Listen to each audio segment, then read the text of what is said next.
Samantala, tiniyak naman ng Department of Social Welfare and Development na tuloy pa rin ang kanilang pamimigay ng tulong sa mga biktima ng bagyong Ferdy. Ito'y kahit pa may panibagong bagyo na namang pumasok sa Philippine Area of Responsibility.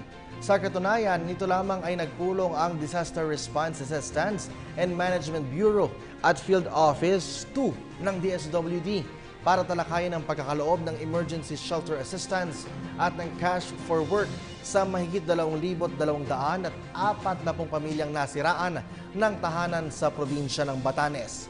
Maliban naman dito, patuloy din ang pagsasagawa nila ng psychosocial support processing sa mga apektadong pamilya sa ilang barangay sa Itbayat para tuluyan ng makarecover ang mga ito mula sa trauma na kanilang naranasan noong panahon ng bagyo.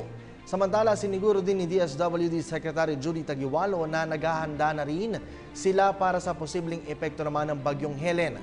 Kasunod na rin ito ng Blue Alert status na inilabas ng National Disaster Risk Reduction and Management Council.